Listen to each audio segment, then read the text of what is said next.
Showing Sympathy and Dealing with Antipathy. At the end of this lesson, you will be able to define the terms sympathy, empathy, and compassion. List the causes of sympathy. List out a few tips to show sympathy. List the two main reasons for feeling sympathy or antipathy. Introduction to showing sympathy and dealing with antipathy. Strange is our situation here upon earth. Each of us comes for a short visit, not knowing why. Yet sometimes we believe we have come to fulfill a divine purpose. Consider a natural disaster. It is a major adverse event resulting from natural processes of the earth. For example, floods, hurricanes, volcanic eruptions, earthquakes, tsunamis, etc. Obviously, it gives unexpected pain and no one wants it ever. When we come across such news through media, some of us just look at it as a daily update. Some of us feel bad for the victims, while some of us understand or experience their emotions as if they have felt the same. But a few of us get a little more involved, which usually results in some action. For example, donating money and food. This behavior is not limited to natural disasters. We feel bad for someone who appears to have done nothing to earn their misfortune. We feel bad for someone who lives their life with a broken leg. We feel bad when someone dies.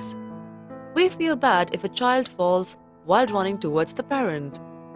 So, everyone has various problems and we need to overcome pain and struggles to survive our life. And while doing that, we should not focus on solving our problems alone. We need to lift other people up too.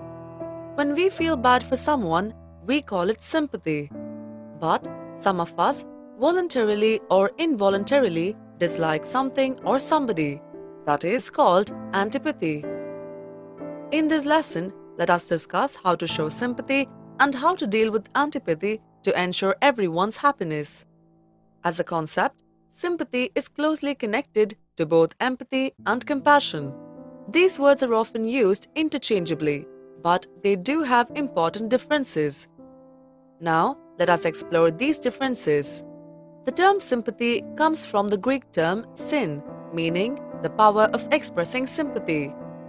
The term empathy is derived from the Greek terms en, meaning in, and pathos, which means the power of entering into another person's personality and imaginatively experiencing his experiences.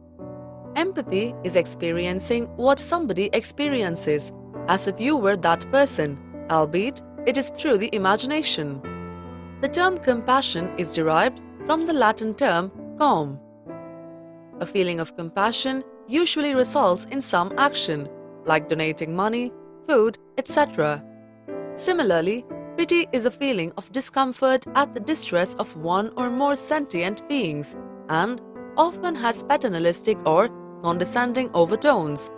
However, pity is less engaged than empathy, sympathy, or compassion, amounting to a little more than a conscious acknowledgement of the plight of its object.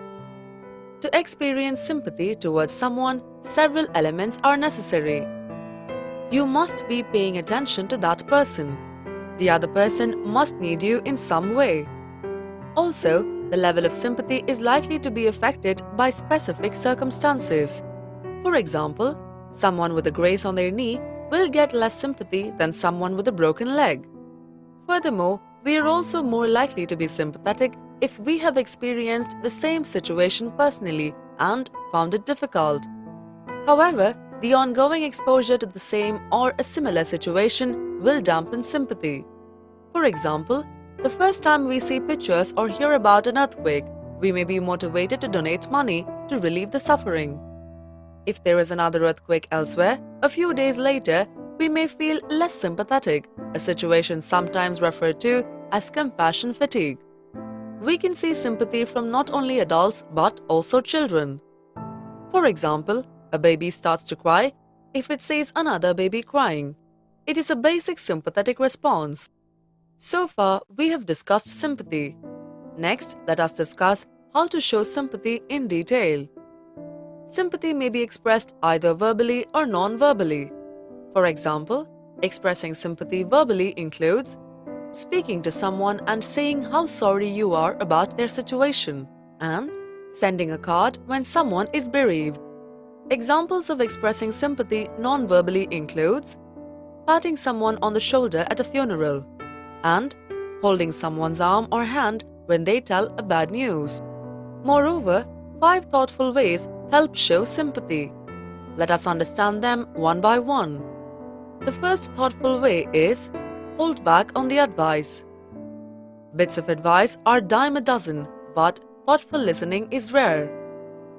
So, instead of offering an unsolicited advice, try asking what they think and should do. The second thoughtful way is avoid showing pity. Pity makes a person feel smaller.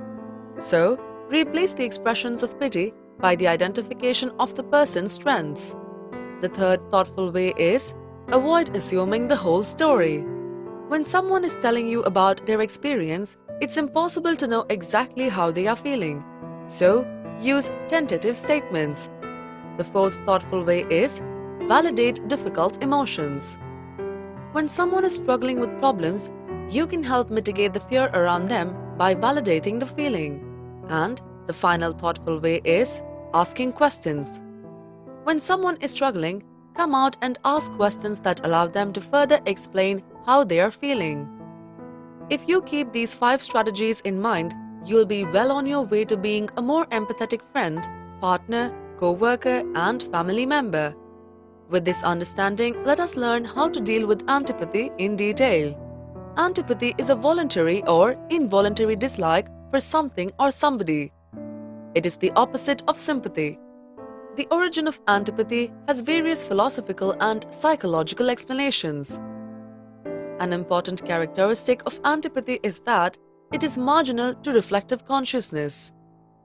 In personality psychology, antipathy is related to low agreeableness. In the occurrence of pseudo-antipathy, people tend to project their own faults onto others and dislike or hate them. Pseudo-antipathy is based on the knowledge about the negative sides of a person's own character. Have you ever asked yourself why you consider some people likable and others unlikable? If you think deeply, and psychologically speaking, there are 2 main reasons for feeling sympathy or antipathy. The first one is the complementarity, which means that we like and appreciate others whose qualities we don't have but wish to have.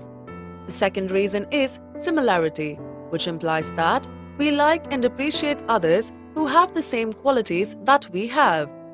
Those reacting according to the first explanation are looking for a partner who must complete his qualities and personality to become one being in spirit and mind. The second type of people prefer a similar partner to put their own qualities in a good light. From this point of view, being concentrated only on our own capacities is somehow a permanent solution for this behavior. Even if it's natural, we have to be less aggressive. The most important thing is learning to accept our and others' faults. If we don't like somebody, it doesn't denote that he is not a valuable individual. So, do not transform this feeling into an obvious discrimination. Conclusion: life is unpredictable.